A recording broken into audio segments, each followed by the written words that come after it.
আসসালামু আলাইকুম, সব ভালো আছেন। আব্দুল হামিদ চালু হয়েছে, আপনারা দেখছেন। তো আমরা একটা বৃহত্তর একটা এই অঞ্চলের কথা চিন্তা করে, কারণ আপনারা জানেন যে বারিশের সময় আমরা ঘরে থাকতে পারি না, রাত্রে ঘুমাইতে পারি না।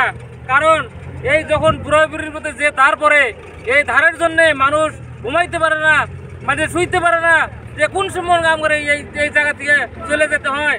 আমাদের যেটা মহব্বত মিলাপ্রীতি, আজকে আমরা ভাই ভাইয়ে কাঁচা বাঁচতে এই গ্রামের সমস্ত মানুষ একত্রিত ভালোবাসা নিয়ে একটা। যাই হোক, আপনারাও ইতিমধ্যে জানতে পারছেন যে আমরা নিশিনপুরতে নদী বাঁধার কাম আরম্ভ করছি। ইতিমধ্যে 15 দিনকার কাম আমরা শেষ করতেছি, কাম চালু আছে।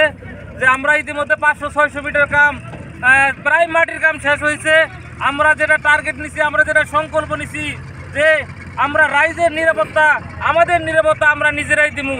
আমরা যখন বাড়ি আহে তখন আমরা ঘুম পাড়তে পারি না, আমরা শুইতে পারি না, যে কোন সময় পুরাপুরি ভাঙ্গা আমরা এই গৃহহারা বাড়িহারা হইয়া আমরা এই দেশে থেকে কোথায় গিয়ে চলে যাব। যে আমরা এই মহব্বতে যে এক জায়গায় আমরা আছি।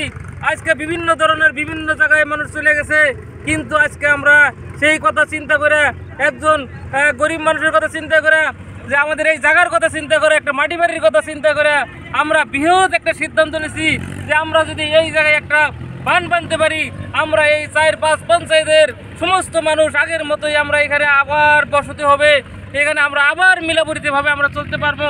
যে আমরা এই বিরাট একটা সমস্যা, নদী ভাঙার সমস্যা থেকে আমরা পরিত্রাণ পাবো। এই সম্পল নিয়ে এই এলাকার যুবক, বৃদ্ধ, শিক্ষক, রিটায়ার পার্সন সমস্ত মানুষ একত্রিত হয়ে আমরা একটা সিদ্ধান্ত নিয়েছি যে আমরা নিজেরাই নিজের সমস্যা আমরা নিজেরাই সমাধান করবো। আমরা কোনো ব্যক্তির কাছে আমরা পরাধীন হব না, আমরা নিজেরাই নিজের রক্ষা আমরা করবো। আমি সকলেকে আমরা অনুরোধ জানাই যে যেহেতু আপনারা জানেন যে আমাদের ফাইন্যান্সিয়াল ক্রাইসিস, আমরা আর্থিক সংকটে ভুগতেছি। ইতিমধ্যে আমাদের কয়েক লক্ষ টাকা আমরা খরচা করে ফেলেছি, কিন্তু আমাদের হাতে এখন কোনো টাকা নাই। আমরা কিভাবে এই কাম সম্পূর্ণ করবো? এই জন্য আমি সবাইকে অনুরোধ করি, আপনারা বেশি বেশি করে দান বর্ণী আগবাড়ান। আপনাদের এই টাকা ফালানো যাবে না, হারানো যাবে না। এই টাকা আমরা কালকে আমাদের দিবসে আপনারা এর যেটা প্রাপ্য, এর যেটা প্রতিদান আপনারা পাবেন। সেই জন্য আমি সবাইকে অনুরোধ করি, আপনারা গরিবের মুখে হাসি ফোটান, আল্লাহ আপনার প্রতি রাজি খুশি হয়ে যাবে। সেই জন্য আমি সবাইকে অনুরোধ করি, এই জায়গার স্বার্থে, এই জায়গার উদ্দেশ্যে নিয়ে আমরা যে সংকল্প নিছি, যে প্রতিজ্ঞাবদ্ধ হয়েছি যে আমরা এই কাম শুরু করছি, আমরা এই কাম শেষ করবো। আপনারা ইতিমধ্যে জানছেন, আমাদের কাকা বলছে, আবার আমাদের কমিটির সুমেশ আলী ডাকরে উনি বলছে। তো আমি বেশি কিছু বলি না, আমি এটাই বলবো যে যে বড় একটা কাম হাতে নিচ্ছে স্থায়ী প্রতিরোধের জন্য নিশিনপুর থেকে। আপনারা সবাই জানেন ইতিমধ্যে 15 দিন ধরে কাম চলতেছে। এই কামটা কিভাবে সমস্যাটা সমাধান করা যায়, তাই আপনারা সবাই আসেন, আরও নতুন কিছু পাবেন। ইতিমধ্যে কিছু আমাদের গানের দ্বারাই মানুষকে কেমন করে বোঝানো যায়, এটাও আমরা একটা পদক্ষেপ হাতে নিচ্ছি।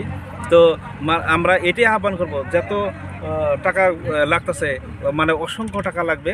তো এখন পাথরের কাম হবে সামনে, তো এই বাকি যেখানে কাম মোটামুটি 600 মিটারের মতন মোটামুটি কমপ্লিটই চলে হয়েছে, কিন্তু বাকি যে অনেক টাকা লাগবে। তাই আপনাদেরকে অনুরোধ করি, এই ভিডিওটা যারা দেখতেছেন সবাই শেয়ার করে দেবেন, আর QR কোড এখানে দেওয়া থাকবে। সবাই এই দান বরঙ্গনি দিয়ে কীভাবে রাস্তাটা, মানে এই বাঁধটা নির্মাণ করা যায় তার জন্য সহযোগিতা, ভবিষ্যৎ প্রজন্মের জন্যে, ভবিষ্যৎ নেক্সট জেনারেশনের জন্যে আমরা যারা কিছু করে যেতে পারি। এই দুনিয়ায় কেউ থাকবে না, সবাই চলে যেতে হবে, একদিন না একদিন চলে যেতে হবে। মানুষ মরণশীল, man is mortal, everybody will die.